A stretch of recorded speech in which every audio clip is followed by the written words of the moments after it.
Hello दोस्तों, नमस्कार। हमारे चैनल में आपका बहुत बहुत स्वागत है। आज की कहानी का जो शीर्षक है वो है सबक। सीमा एक बहुत ही सीधे स्वभाव की लड़की थी, जिसका काम था घर से स्कूल और स्कूल से सीधे घर। ना किसी से कोई शरारत और ना ही कोई बुरा शौक। वह इतनी सीधी थी कि कॉलेज के सब स्टूडेंट्स उसे सीधी वाली बहन जी कहकर चिढ़ाया करते थे, और अगर कोई कुछ बुरा बोल भी देता तो चुपचाप सिर नीचे करके सीमा चली जाती थी। ऐसा नहीं था कि वह सिर्फ रास्ते या कॉलेज में ही सीधी सादी थी, बल्कि घर और मोहल्ले में भी वह वैसे ही रहती थी जैसा कि मैंने आपको बताया। सारे मोहल्ले में बस उसी की तारीफ हुआ करती थी। लोग बोलते थे कि बेटी हो तो सीमा जैसी, एकदम शांत, सुशील और समझदार। उसकी तारीफ़ें सुनकर मोहल्ले की अन्य लड़कियों को काफ़ी जलन महसूस होती थी। सीमा की ज़िंदगी में सब कुछ अच्छा ही चल रहा था, लेकिन वो कहते हैं ना कि ज़रूरत से ज़्यादा कोई भी चीज़ हो नुकसान करती है। सीमा का सीधापन इतना ज़्यादा था कि कभी कभी आप भी सोचेंगे कि इतना सीधापन भी अच्छा नहीं है। कॉलेज में शरारत दूसरी लड़कियां करती और नाम सीमा का लगता, फिर भी वो अपनी सफाई में कुछ बोलती ही नहीं थी, इतनी ज़्यादा सीधी सादी थी। यह तो शिक्षकों की समझदारी थी और वह हर बार बच जाती, क्योंकि शिक्षक भी जानते थे कि सीमा ऐसी वैसी कोई भी शरारत कर ही नहीं सकती। खासकर उसकी उर्मिला मैम तो उसकी रग रग से वाकिफ़ थी, और सीमा भी अपनी ज़्यादातर जो समस्याएं होती थी उसको उर्मिला मैम से शेयर करती थी। उर्मिला मैम उसे समझाती भी थी कि इतना सीधापन अच्छा नहीं है, लेकिन वो थी कि सुनती ही नहीं थी। एक दिन की बात है, वह कॉलेज से घर आ रही थी, तभी उसके पीछे से उसी के कॉलेज का एक लड़का सुमित बाइक लेकर आ रहा था। जैसे वह सीमा के नज़दीक पहुंचा तो चलती बाइक से बोला, अरे मैडम, थक जाओगी, आओ हम पहुंचा देते हैं। इतना कहकर वह रुका तो नहीं, पर काफ़ी दूर तक सीमा को मुड़ मुड़ कर देखता रहा। सीमा ने ध्यान नहीं दिया और सिर नीचे किया, घर की तरफ चलने लगी। फिलहाल सीमा ने सुमित की बातों पर उतना ध्यान नहीं दिया, क्योंकि लड़के अक्सर इस तरह की छिछोरी हरकतें करते ही रहते हैं, ये सब आम बात थी। अगले दिन सुमित को डर था कि कहीं सीमा किसी से मेरी शिकायत न कर दे, तो वह कुछ बोला नहीं।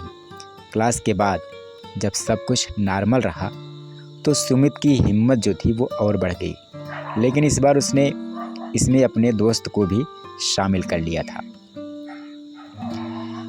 और फिर से वही कमेंट, जाने मन, आ जाओ हम पहुंचा दें घर। इस बार सीमा को बुरा लगा, क्योंकि जाने मन शब्द उसके दिमाग में चुभ गया, पर वह बोली नहीं। वह घर पहुंची और सोचने लगी कि सुमित ऐसा क्यों कर रहा है, कैसे उसे समझाओ, वह रुकता भी तो नहीं है। अगले दिन सुबह ही जैसे वह रोड पर पहुंची, पीछे से फिर सुमित की गाड़ी देखकर वह नर्वस होने लगी। सुमित ने हॉर्न बजाया और उसका दुपट्टा हाथों से टच करता हुआ बोला, हाय, आज तो एकदम पटाखा लग रही हो। अब सीमा परेशान हो गई और उसकी समझ में नहीं आ रहा था कि वह इस समस्या को कैसे हल करे। घर या शिक्षक से शिकायत की सोचती, पर पीछे हट जाती, यह सोचकर कि कहीं लोग उसी को गलत न समझ लें, क्योंकि हमारा समाज ऐसा ही है जो लड़कियों को ही इन मामलों में ज़्यादातर जिम्मेदार मानता है। सीमा दिन भर परेशान थी, पढ़ भी नहीं पा रही थी। क्लास खत्म हुई तो इस बार सीमा ने सोचा सहेलियों के साथ ही घर जाती हूँ, लेकिन उसकी बहुत ज़्यादा सहेलियाँ भी नहीं थी। फिर भी वह 2-3 लड़कियों के साथ घर जाने लगी। सुमित पीछे से आया और आज कुछ बोला नहीं। सीमा ने राहत की सांस ली। अगले नुक्कड़ पर सहेलियों ने साथ छोड़ दिया, क्योंकि शायद उनका घर आ चुका था, तो वो लोग अपने घर की तरफ मुड़ लीं और सीमा अपने घर की तरफ। सीमा को थोड़ी दूर अकेले ही जाना था। अचानक उसने देखा कि सुमित फिर से पीछे से आ रहा है अपने दोस्त के साथ। लेकिन सीमा ने सोचा, अब तो घर के नज़दीक आ गई हूँ, अब थोड़ी ना कुछ बोलेगा। सुमित जैसे ही पास पहुँचा, उसने तो हद ही कर दी। उसके दोस्त ने सीमा की पीठ पर हाथ फेरा तो सुमित ने उसकी छाती को छूने की कोशिश की, पर उसके हाथ में सिर्फ सीमा का दुपट्टा ही लगा। अब बिना दुपट्टे के सीमा तो हो गई जैसे बिना कपड़े के। उसके मुंह से चीख निकली ही थी कि वे दोनों फरार हो लिए। सीमा तो अवाक रह गई। उसे यकीन नहीं हो रहा था कि वे लोग इस हद तक आ जाएंगे। वह थर थर काँप रही थी। किसी तरह घर पहुंची तो सीधा अपने कमरे में जाकर रोने लगी। अब पानी काफ़ी सर से ऊपर जा चुका था। इतना कुछ होने के बाद भी सीमा का जो सीधापन है, उसे अपने ऊपर हो रहे अत्याचार की शिकायत घर और समाज से करने से रोक रहा था। आखिर में उसने फैसला लिया कि वह कॉलेज ही नहीं जाएगी, घर पर रहकर पढ़ाई करेगी और सीधा एग्ज़ाम देगी। उसने कॉलेज जाना बंद कर दिया, पर वह अंदर से घुट रही थी, जैसे उसका कुछ छिन गया हो, शायद आत्मसम्मान। धीरे धीरे 10 दिन बीत गए। उर्मिला मैम को लगने लगा कि कोई समस्या है, तभी सीमा कॉलेज नहीं आ रही है, वरना सीमा तो क्लास के लिए कुछ भी छोड़ देती थी। उर्मिला मैम ने फैसला किया कि वह सीमा से मिलने ज़रूर जाएगी। कॉलेज के बाद वो सीमा के घर पहुंच भी गई। उर्मिला मैम को देखते ही सीमा ज़ोर ज़ोर से रोने लगी, जिससे सब घर वाले काफ़ी परेशान हो गए। उर्मिला मैम ने पूछा तो उसने सारी बात, जो घटना घटी थी, सारी बात बता दी। मैम ने घर वालों को भी डांटा कि इतनी बड़ी बात हो गई, आप लोगों को पूछना तो चाहिए। एक लड़की की सबसे बड़ी ताकत उसके परिवार के लोग ही होते हैं। सीमा के पापा ने बताया कि उन्होंने पूछा था, पर सीमा ने कहा कि उसकी तबीयत खराब है, इसलिए कॉलेज नहीं जा रही, तो दोबारा किसी ने इस तरफ ध्यान ही नहीं दिया। मैम बोली, चलो ठीक है, जो हो गया सो हो गया, अब आगे क्या करना है मैं बताती हूँ।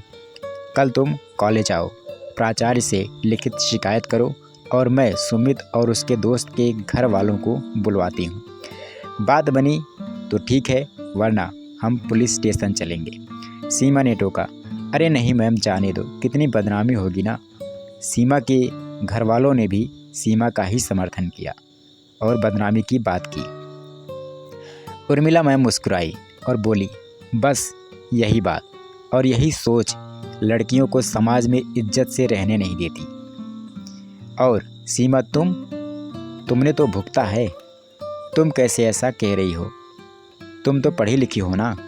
याद रखो, तुम्हारी चुप्पी ही उन लोगों की हिम्मत है।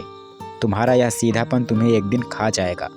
घुट घुट के जीने से अच्छा है कि अपने आत्मसम्मान के लिए लड़ो। और यह जो कह रही हो कि घर से बाहर नहीं जाओगी, सीधा परीक्षा देने जाओगी, तो इसकी क्या गारंटी है कि वो परीक्षा तुम्हें ठीक से देने देंगे? सीमा के पापा, आप बताओ, कल को अगर कुछ गलत हो गया तो क्या बदनामी नहीं होगी? डर डर के जीने से अच्छा है कि उन लोगों को सबक सिखाया जाए।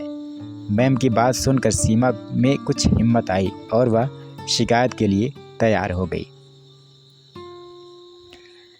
सीमा की हिम्मत देखकर घर वाले भी तैयार हो गए। अगले दिन कॉलेज में सुमित के माँ बाप और उसके दोस्त के माँ बाप को बुलाया गया। यह सब देखकर सुमित और उसका दोस्त कांपने लगे और माफ़ी मांगने लगे। अब सीमा बहुत हल्का महसूस करने लगी और सोचने लगी कि यह सब उसने पहले क्यों नहीं कर लिया, क्यों नहीं दिखाई हिम्मत। अगर उसी वक्त हिम्मत दिखाती तो शायद इतने दिन तक घुट घुट कर जीना ना पड़ता और कॉलेज भी बंक ना करना पड़ता। प्राचार्य ने सुमित और उसके दोस्त को कॉलेज से निकाल दिया। इतना होने के बाद दोनों सीमा के पैरों में गिड़गिड़ाने लगे कि ऐसी गलती दोबारा नहीं होगी, हमारा पढ़ाई का पूरा साल खराब हो जाएगा, हमें माफ़ कर दो प्लीज़। आज सीमा का आत्मसम्मान जो खोया खोया सा लग रहा था, वापस आ रहा था।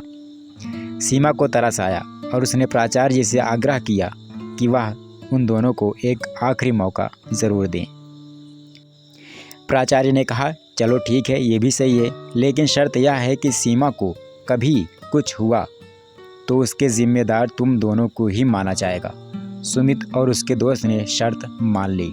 सीमा आज खुद को संतुष्ट महसूस कर रही थी, क्योंकि आज उसने उन लोगों को सबक सिखा दिया था जिन्होंने उसके आत्मसम्मान को कभी ठेस पहुंचाने की कोशिश की थी। तो दोस्तों, इस कहानी से हमने सीखा कि खुद पर हो रहे अत्याचार का विरोध नहीं करोगे तो लोग अत्याचार करते ही रहेंगे। लड़कियों को विशेष रूप से इस कहानी से सीखना चाहिए कि good words, bad words, good touch और बैड टच को समझें तथा किसी भी तरह की समस्या हो तो उसकी शिकायत घर वालों से या पुलिस से या फिर संबंधित विभाग के अधिकारी से ज़रूर करें। तो ये कहानी कैसी लगी आपको कमेंट करके हमें ज़रूर बताइएगा। और हाँ, अगर हमारे चैनल पर आप नए हैं, वीडियो पर नए हैं, तो चैनल को सब्सक्राइब ज़रूर कर लीजिएगा ताकि इसी तरह की कहानी आपके लिए हम हमेशा लाते रहें।